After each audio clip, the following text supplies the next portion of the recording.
Qué alegría saludarles para iniciar una nueva semana del estudio de la palabra de Dios. Estamos muy contentos, muy contentos, porque esta semana vamos a seguir profundizando en el tema del juicio de Dios. Y toda la lección vamos a hablar sobre la hora de su juicio.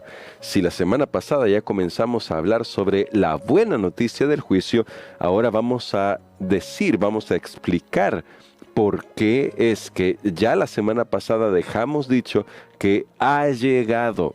Es decir, ya estamos en juicio. El juicio de Dios, el juicio mencionado en Apocalipsis capítulo 14, versos 6 y 7, no es algo que va a suceder en el futuro, es algo que está sucediendo ahora.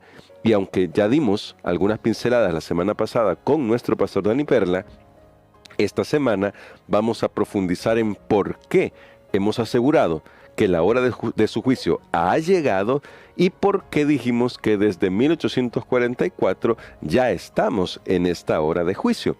Así que atentos a toda la semana y cada texto que se vaya mencionando, analícelo ahí en casa, que vamos a tratar de explicar de la mejor manera estos pasajes a lo largo de toda la semana para que en nuestra mente nos quede claro que la buena noticia de que el juicio de Dios ha llegado es una noticia que debemos compartir porque todo el mundo está en este momento viviendo un tiempo solemne.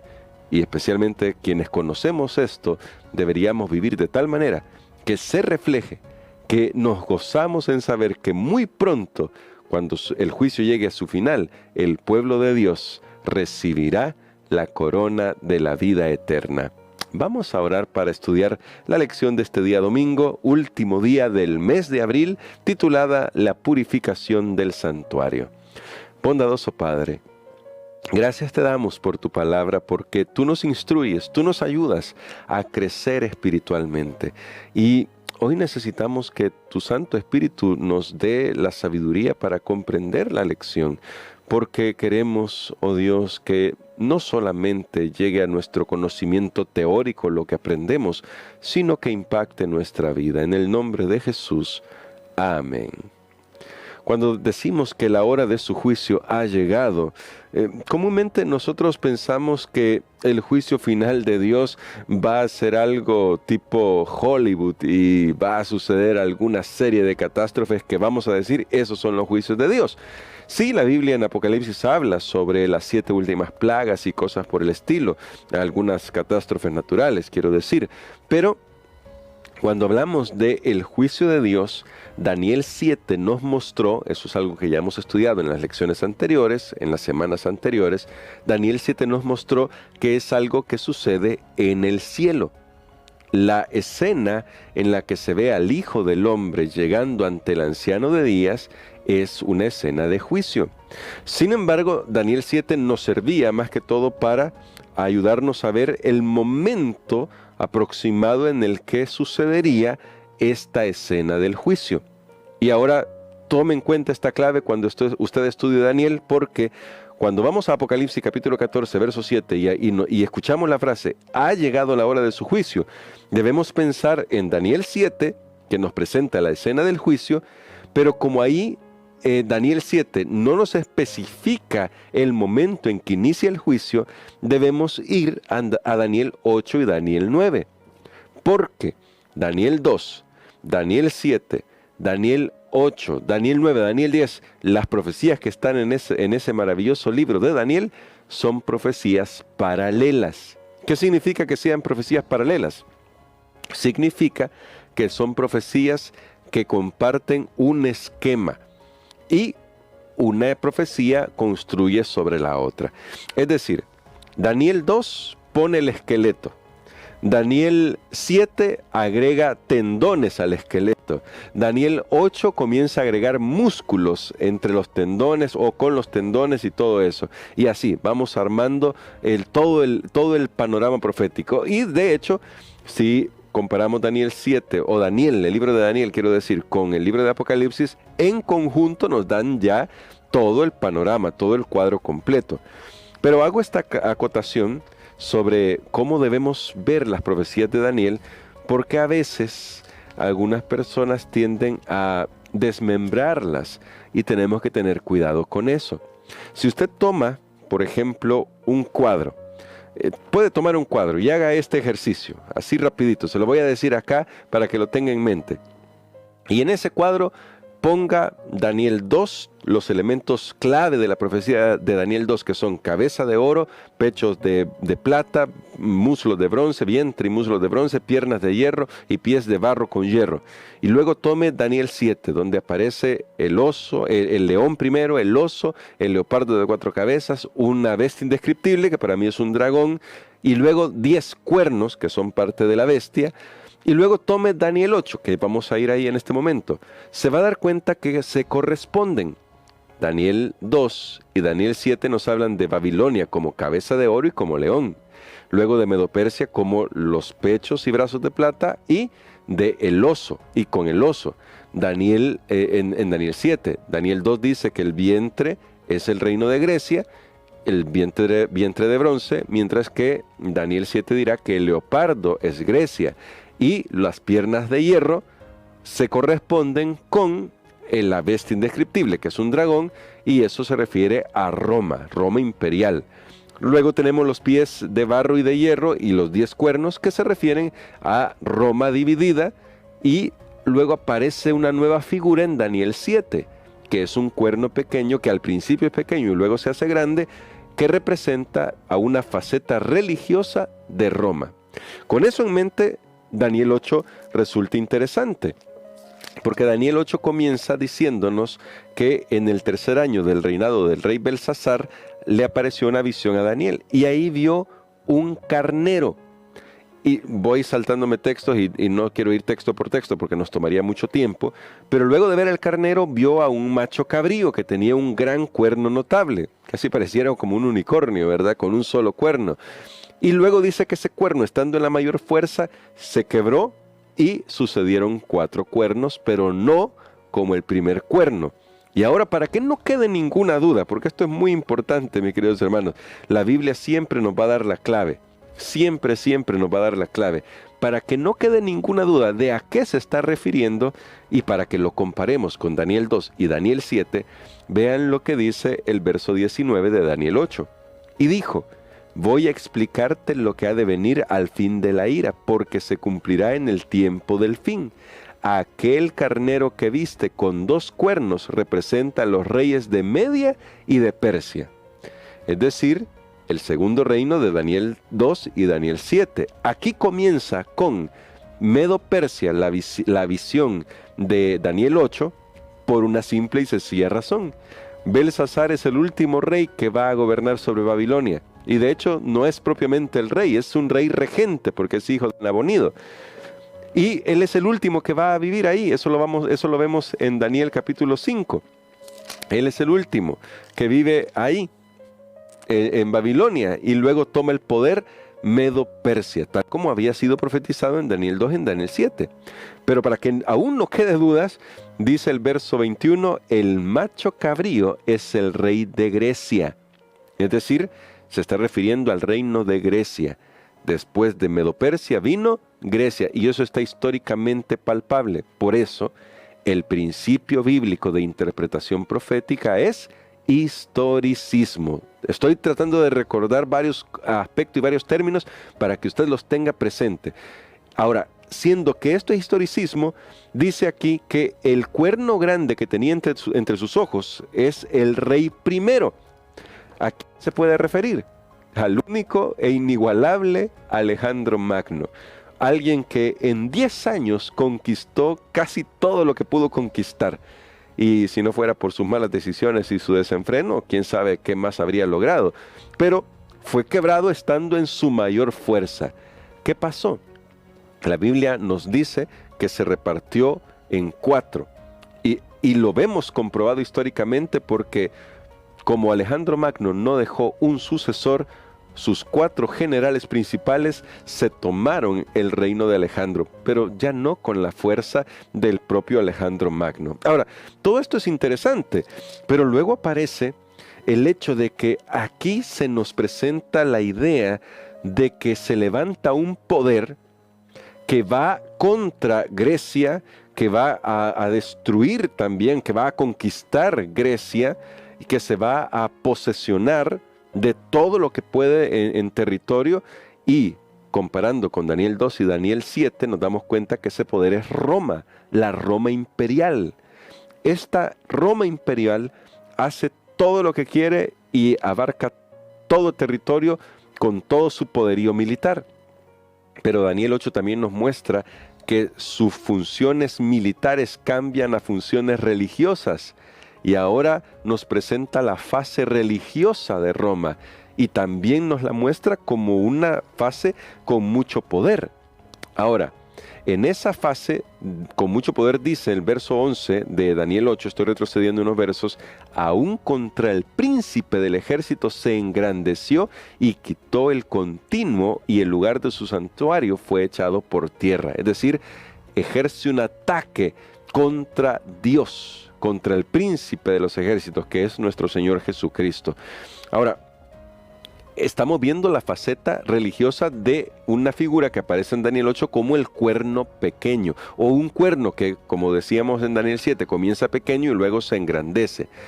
Aquí se ve claramente que Roma, después de ser Roma imperial y pasar a Roma religiosa, a la Roma religiosa, aquí vemos a una Roma religiosa que intenta aplastar la verdad. Dice ahí, el santuario fue echado por tierra. Verso 12, a causa de la prevaricación, el ejército y el continuo le fueron entregados. Echó por tierra la verdad y prosperó en todo lo que hizo. Y luego escuchen estos dos textos porque son fundamentales. Entonces oía a un santo que hablaba y otro santo le preguntó: ¿hasta cuándo durará la visión del continuo, de la prevaricación asoladora y del pisoteo del santuario del ejército? Lo que está haciendo el cuerno pequeño. ¿Sí? ¿Hasta cuándo durará eso? ¿Hasta cuándo durará lo que está haciendo Roma religiosa? Y la respuesta es, y él respondió, hasta 2300 días de tardes y mañanas, entonces el santuario será purificado. Ahora, quería poner todo el contexto porque esta expresión, 2300 tardes y mañanas o 2300 días, es una expresión muy importante porque está relacionada con la palabra purificación del santuario. En la mente judía, porque tal vez nosotros no lo podamos comprender del todo a primera vista, pero ahora espero que lo comprendamos, en la mente judía la purificación del santuario estaba claramente ligada con un día especial en el año. Ese día es conocido como el día de la expiación o el Yom Kippur. Ese día era importante porque el pueblo de Dios experimentaba una purificación del santuario.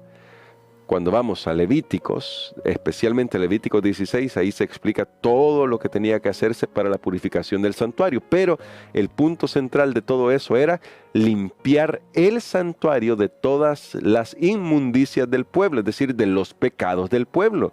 Porque el santuario había sido contaminado. No debemos pensar esto con cuestiones como que, dejaron la basura ahí. Claro que eso tenía que estar limpio, pero el asunto era los pecados del pueblo. Era una forma de ilustrar que Dios tenía un método, una manera de limpiar al pueblo. Eso era el día de la expiación, era el día del Yom Kippur, y ese día era un día de juicio. Es más, se le ordenaba a los israelitas que ese día fuera un día sabático completo. No importaba qué día cayera en la semana, pero ese día tenía casi que las mismas condiciones que el propio sábado semanal. La gente debía consagrarse a Dios ese día. ¿Sí? Era muy interesante, muy intenso. Ahora, Daniel explica que luego que ve todo este panorama y escucha ese número, 2300 tardes y mañanas, y se le explica la visión en parte, hay una parte que Daniel no logra comprender. De hecho, el texto de Daniel termina así: y yo Daniel 8:27, yo Daniel quedé quebrantado y estuve enfermo algunos días. Cuando convalecí atendí los asuntos del rey, pero quedé espantado acerca de la visión y no la entendía. Pregunto, ¿qué es lo que no entendió Daniel si, como vimos, El macho cabrío fue explicado, era Medo-Persia. Quiero decir, el macho cabrío era Grecia, antes el carnero era Medo-Persia, luego el macho cabrío era Medo-Persia, luego el cuerno primero es el rey primero, es Alejandro Magno, luego los 4 generales que toman el poder. Todo eso está explicado ahí en la profecía. Y luego es presentado ese otro cuerno que va en contra ahora de los territorios griegos, y que tiene una faceta militar, Roma imperial, y luego tiene una faceta religiosa, Roma religiosa. Todo eso se le explicó a Daniel, pero hay algo que no se le explicó en Daniel 8, y era el asunto del tiempo profético, y eso era lo que no lograba comprender Daniel.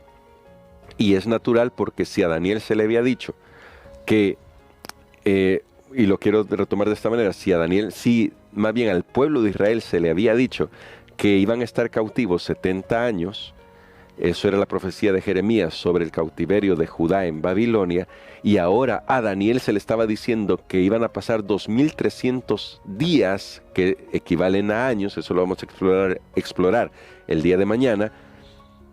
Daniel ahora se siente preocupado porque piensa, ¿será que Dios va a alargar estos 70 años tanto tiempo más? Quédese con estas ideas, porque ahora Gabriel, que es el personaje que aparece para explicar a Daniel y revelarle algo de lo que le estaba enseñando Dios en la visión de Daniel 8, va a volver en el capítulo 9, mucho tiempo después, algunos años, un tiempo después, de hecho un par de años después, no podría precisar cuántos años, pero va a volver unos años después ante Daniel para explicarle la parte que quedó sin explicar. ¿Cuál es esa parte que quedó sin explicar? La visión de las 2300 tardes y mañanas. Y le va a dar más detalles, porque al darle la explicación de lo que viene hacia el futuro, dice la Biblia que Dios le estaba mostrando a Daniel, eso lo vamos a ver el día de mañana un poco más de detalle. Bueno, lo vamos a estar viendo durante estos días, con un poco más de detalle. Dios le mostró qué está haciendo Dios para procurar el fin del pecado, la erradicación del mal en el universo. Y especialmente porque al final, quien está revelado en este mensaje, el centro de todo este mensaje, es nuestro Señor Jesucristo, como lo veremos en la semana.